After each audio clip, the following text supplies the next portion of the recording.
Hello viewers, welcome to Insurance Wisdom channel. I am Shurabhi Bandyopadhyay.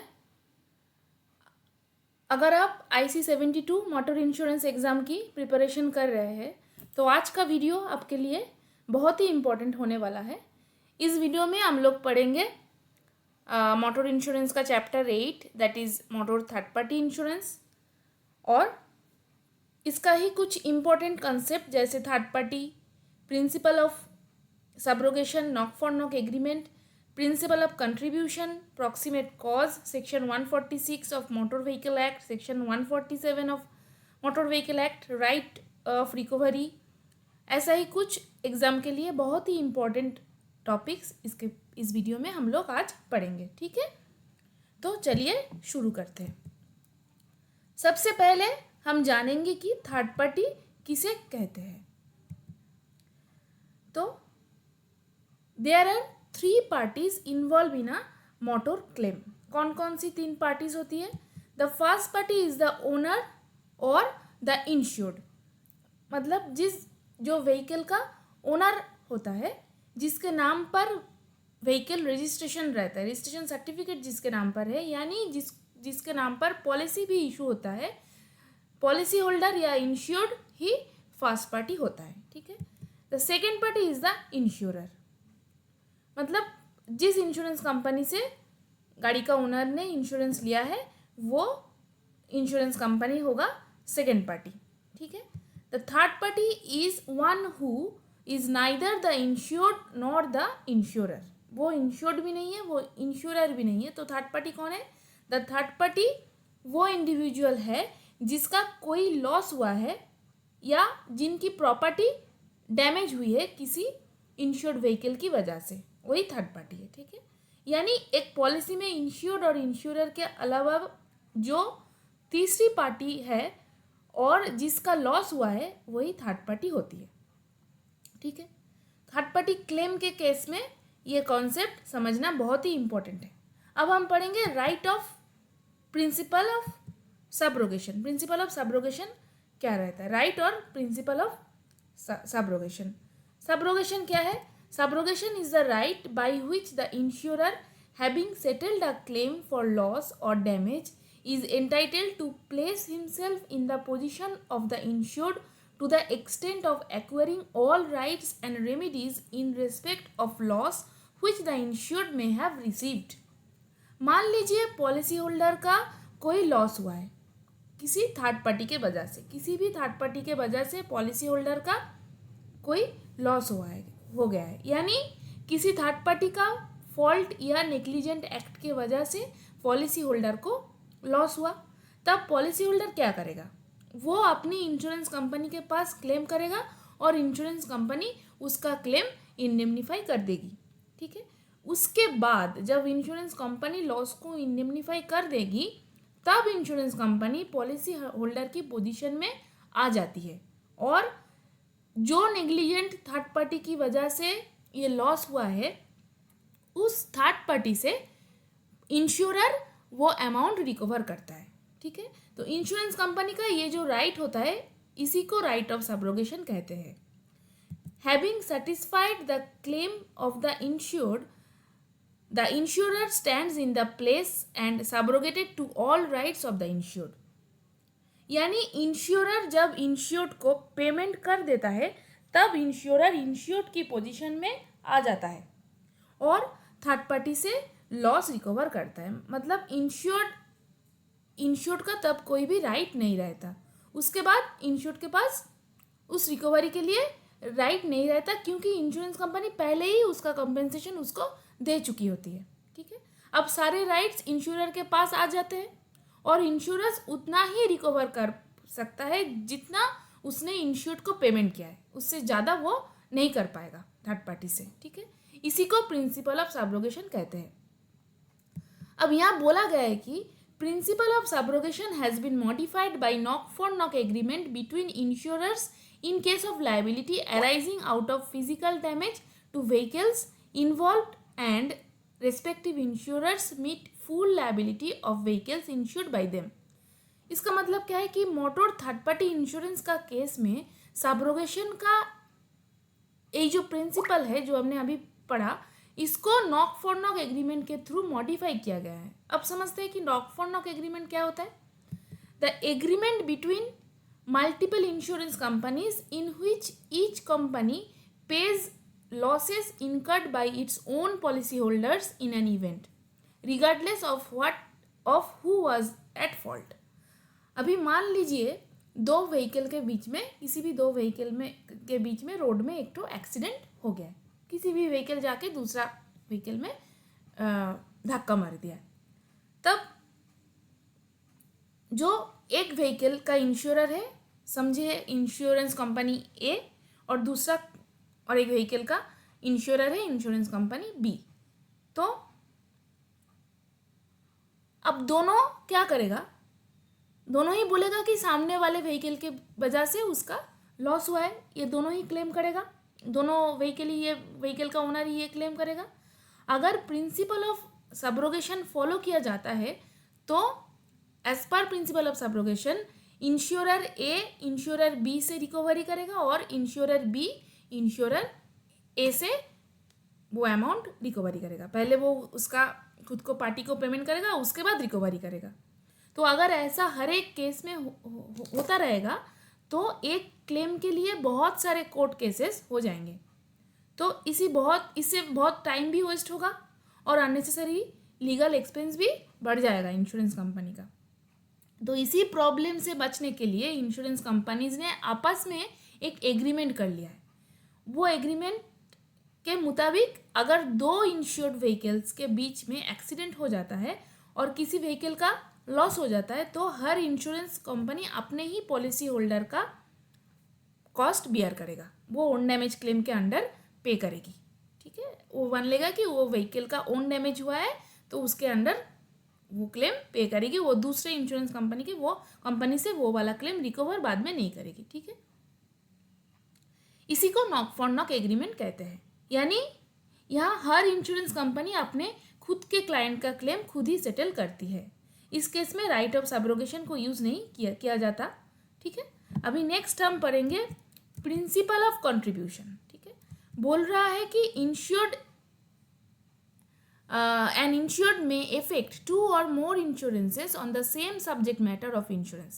In the event of loss, he is indemnified from the insurances on proportional basis. तो principle of contribution में बोला जा रहा है कि कोई भी इंश्योर्ड एक ही सब्जेक्ट मैटर के लिए दो या उससे ज़्यादा इंश्योरेंस करा सकता है, और अगर लॉस होता है तब उस सिचुएशन में उसको प्रोपोर्शनल बेसिस पर उसका लॉस का रिकवर मिलेगा। जितना भी इंश्योरर के पास उसका वो इंश्योरेंस किया हुआ है प्रोपोर्शनल बेसिस में, उससे उसका रिकवरी भी मिलेगा। मतलब contribution is defined as the right of an insurer who has paid a loss under a policy to recover a proportionate amount from other insurers who are liable for the loss. अभी ये तो हम पढ़ा कि book में क्या बोला गया है, लेकिन प्रैक्टिस में, मोटर इंश्योरेंस प्रैक्टिस में क्या होता है, मान लो एक इंश्योर्ड ने अपना रिस्क 60% एक इंश्योरर के पास इंश्योर किया और बाकी 40% किसी दूसरा इंश्योरेंस कंपनी के पास इंश्योर किया। मानो कि एक व्हीकल का आईडीवी है, इंश्योर डिक्लेयर्ड वैल्यू है उसका 100 रुपीज़, तो उस 100 रुपीज़ के अंदर ₹60 उसने इंश्योरेंस कंपनी ए के पास इंश्योर किया और बाकी जो रह गया ₹40 वो उसने इंश्योरेंस कंपनी बी के पास इंश्योर किया। अब अगर लॉस होता है तो इंश्योर्ड इन दोनों इंश्योरेंस कंपनी में किसी भी एक कंपनी के पास क्लेम करेगा। इंश्योर्ड दोनों इंश्योरेंस कंपनी के पास ऐसा रेशियो में क्लेम नहीं करेगा, वो दोनों में से किसी भी एक के पास क्लेम करेगा और वो इंश्योरेंस कंपनी उसको फुल पेमेंट पहले कर देगी। उसके बाद जिस इंश्योरेंस कंपनी ने फुल पेमेंट किया है वो दूसरी इंश्योरेंस कंपनी से उसका प्रोपोर्शन में अमाउंट रिकवर कर लेगी। ठीक है, यह है principle of contribution. Principle of contribution does not apply to third party liability for death or bodily injury.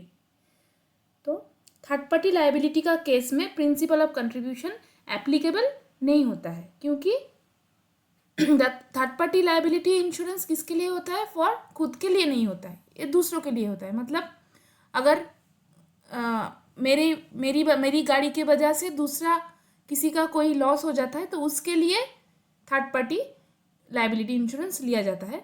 तो इसके लिए थर्ड पार्टी लाइबिलिटी इंश्योरेंस में प्रिंसिपल ऑफ कंट्रीब्यूशन एप्लीकेबल नहीं होता है। ठीक है, नेक्स्ट हम पढ़ेंगे डॉक्ट्रिन ऑफ कॉज प्रॉक्सिमा और rule of proximate cause. The most direct, effective and efficient cause of an event or injury without which it would not have happened is the proximate cause। तो बोला जा रहा है कि अगर कोई loss या डैमेज होता है और उसका लिए सिर्फ एक ही रीज़न है तो ऑब्वियसली वो रीज़न उस लॉस का कॉज है। ये इजी है डिटरमाइन करना। लेकिन बहुत बार ऐसा होता है कि एक लॉस का लिए एक से ज़्यादा इवेंट्स रिस्पॉन्सिबल होता है। मतलब एक के बाद एक इवेंट हुए और उनकी वजह से फाइनल लॉस हुआ। अब ये समझना बहुत ज़रूरी है कि एक्चुअल कॉज क्या है, एक्चुअल कौन सी इवेंट के वजह से वो लॉस हुआ है। क्योंकि अगर सही कॉज आइडेंटिफाई नहीं कर पाएंगे तो ये भी डिसाइड नहीं कर पाएंगे कि इंश्योरेंस क्लेम पेएबल है या नहीं है। क्योंकि इंश्योर्ड पेरिल के लिए अगर वो लॉस हुआ है तो ही वो लॉस पेएबल होगा, अदरवाइज किसी दूसरे पेरिल के लिए जो इंश्योर्ड पेरिल नहीं है उसके वजह से अगर लॉस है तो वो क्लेम पेएबल नहीं होगा। इंश्योर्ड पेरिल क्या होता है? जो पेरिल या फिर जो रिस्क इंश्योरेंस पॉलिसी के अंडर कवर है, सिर्फ उसी पेरिल के वजह से अगर लॉस हुआ तो वो क्लेम पेएबल होगा, अदरवाइज क्लेम पेएबल नहीं होगा। इसीलिए किसी एक्सीडेंट का लॉस के लिए प्रॉक्सिमेट कॉज आइडेंटिफाई करना बहुत ही ज़रूरी होता है। मान लो एक गाड़ी खड़ी थी, ठीक है, पीछे से एक दूसरी गाड़ी आकर उसको धक्का मार देती है। उस धक्के की वजह से पहली गाड़ी आगे आगे बढ़ जाता है और किसी आदमी का किसी प्रॉपर्टी को डैमेज कर देता है। अब यहाँ देखना होगा कि एक्चुअल लॉस किसकी गलती से हुआ है। यहाँ जो गाड़ी पहले से खड़ी थी उसका कोई गलती नहीं है।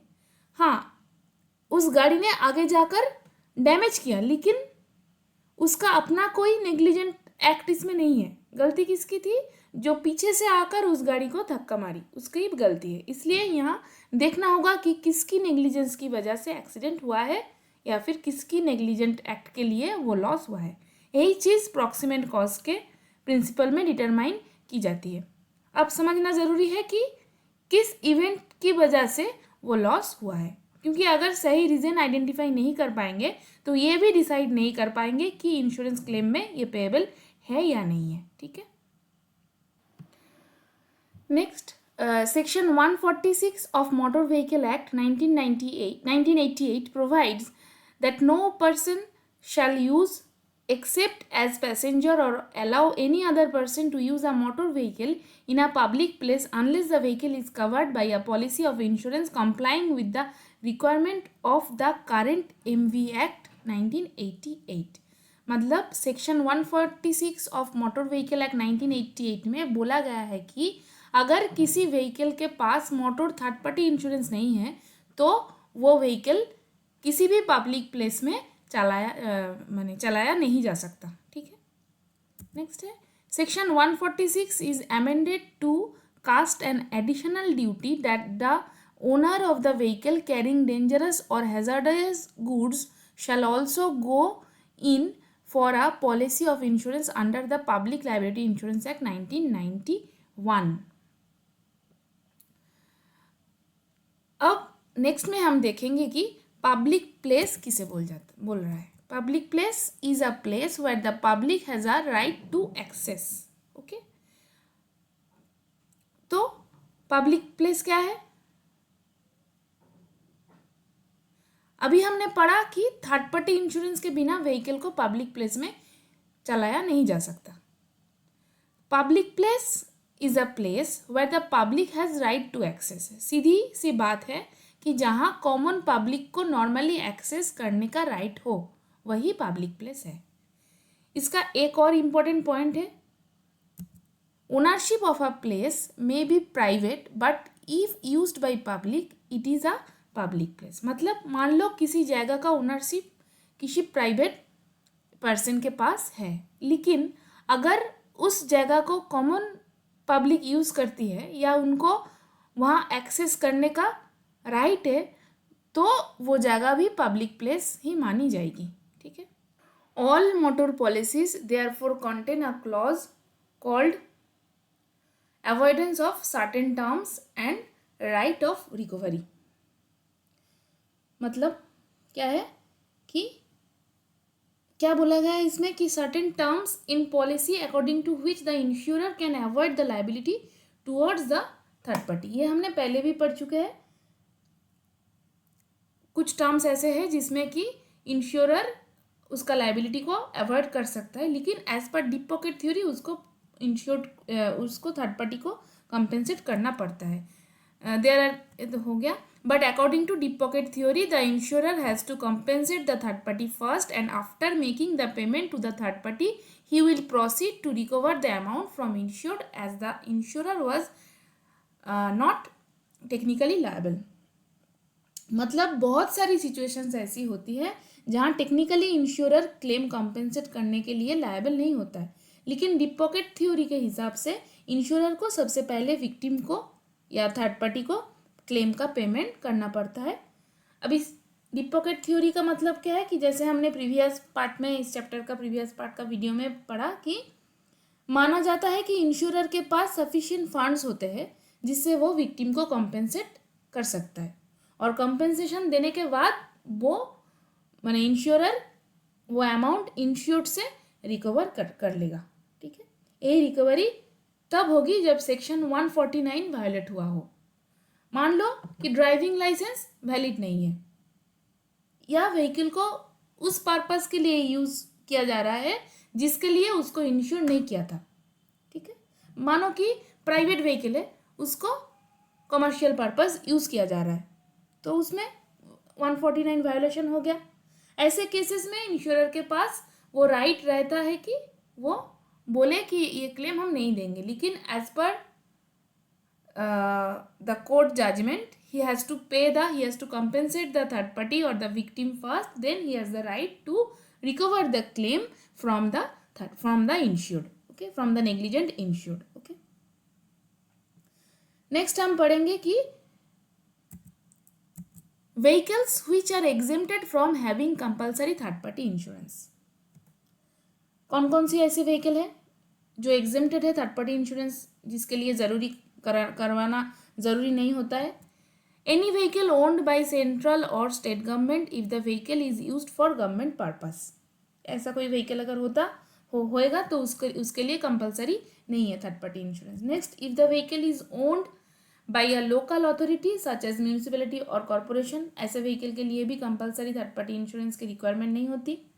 Next, if the vehicle is owned by any state transport underwriting, यहाँ एक इंपॉर्टेंट नोट दिया गया है कि exemption of third party insurance is allowed only if a fund is established and maintained under the Motor Vehicle Act 1988 by the authority for meeting any liability arising out of the use of any vehicle। इसका मतलब क्या है? मतलब अगर इन vehicles की वजह से किसी थर्ड पार्टी को कोई लॉस हुई है तो उस लॉस को कंपेंसेट करने के लिए एक अलग फंड एस्टेब्लिश और मेंटेन किया जाना चाहिए, तभी इन व्हीकल्स को कंपलसरी थर्ड पार्टी इंश्योरेंस से एग्जेम्पशन मिल सकती है। ठीक है। नेक्स्ट हम पढ़ेंगे section 147 of motor vehicle act 1988 requires that the policy of insurance must provide cover against, policy किन किन चीज़ों के अगेंस्ट कवर प्रोवाइड करेगी? Any person including owner of the goods of his any person including owner of the goods or his authorised representative carried in the carriage who has suffered loss from death or bodily injury. मतलब मान लो एक lorry या goods vehicle में goods ले जा रहा है, ठीक है, उस गुड्स के ओनर का उसके ऑथराइज्ड रिप्रेजेंटेटिव अगर उस व्हीकल में ट्रेवल कर रहा हो और उनको डेथ या बॉडीली इंजरी हो जाती है तो उन्हें थर्ड पार्टी माना जाएगा और उनका क्लेम पेबल होगा। ठीक है। नेक्स्ट है damage to any property of a third party, ये तो होगा ही। ये है थर्ड पार्टी प्रॉपर्टी डैमेज, जिसका बारे में हम पहले भी पढ़ चुके हैं। नेक्स्ट है any passenger of a public service vehicle, मतलब अगर कोई बस या किसी पब्लिक व्हीकल का एक्सीडेंट हो जाता है और उस बस में पैसेंजर को कोई इंजरी या लॉस हो जाता है तो उनका लॉस भी पेबल होगा। मतलब ये सब लोग थर्ड पार्टी इंश्योरेंस के अंडर कवर्ड होते हैं। ठीक है। अब नेक्स्ट देखना है कि types of liabilities are not required to be compulsorily recovered, मतलब कौन कौन सी लायबिलिटीज है जिन्हें कंपल्सरी थर्ड पार्टी पॉलिसी में कवर करना जरूरी नहीं है। सबसे पहला एनी कॉन्ट्रेक्चुअल लायबिलिटी, अगर कोई लायबिलिटी किसी एग्रीमेंट या कॉन्ट्रैक्ट के बेसिस पर अराइज होती है तो वो थर्ड पार्टी पॉलिसी में कंपल्सरी कवर नहीं होती। Next any person in the course of his employment, मतलब कोई पर्सन अपनी एम्प्लॉयमेंट के दौरान वहाँ काम कर रहा था एज एन एम्प्लॉई, वो वहाँ ड्यूटी कर रहा था और सैलरी रिसीव भी वो कर रहा है एज एन एम्प्लॉई। अगर उस एम्प्लॉयमेंट के दौरान उसका एक्सीडेंट हो गया और उसको कोई लॉस हुआ तो उसका क्लेम थर्ड पार्टी इंश्योरेंस के अंडर कवर नहीं होगा। ठीक है। arising under the Employees Compensation Act 1923 in respect of death or bodily injury to any such employee engaged in driving the vehicle or engaged as conductor or ticket examiner in a public service vehicle, or if it is a goods carriage being carried in the vehicle। मतलब क्या है, मतलब अगर कोई person employ के रूप में काम कर रहा है, चाहे वो ड्राइवर हो या कंडक्टर हो या टिकट एग्जामिनर हो या गुड्स कैरेज से रिलेटेड कोई एम्प्लॉय हो, तो उसका क्लेम थर्ड पार्टी इंश्योरेंस के अंडर कवर नहीं होता है। क्यों? क्योंकि उसको compensation employees compensation act 1923 act है, ये इस एक्ट के अंडर उसको कॉम्पेंसेशन मिलेगा, उसको कॉम्पेंसेशन मोटर व्हीकल एक्ट के अंदर नहीं मिलेगा। ओके, क्योंकि वो थर्ड पार्टी नहीं है बल्कि वो एक एम्प्लॉय है। ठीक है, ये है। तो आज के लिए बस इतना ही। अगर आज का सेशन आपको हेल्पफुल रहा हो तो वीडियो को लाइक ज़रूर करिए, अपने फ्रेंड्स के साथ शेयर करिए, और अगर अभी तक इंश्योरेंस विजडम चैनल को सब्सक्राइब नहीं किया है तो सब्सक्राइब करके बेल आइकन प्रेस कर दीजिए ताकि IC-72 और इंश्योरेंस एग्ज़ाम से रिलेटेड हर नया वीडियो आप तक सबसे पहले पहुंच पाए। ठीक है, और याद रखिए कि चैप्टर 8 अभी कंप्लीट भी नहीं हुआ है, अगले वीडियोस में हम इसके भी जो रिमेनिंग चैप्टर्स हैं वो ज़रूर पढ़ेंगे।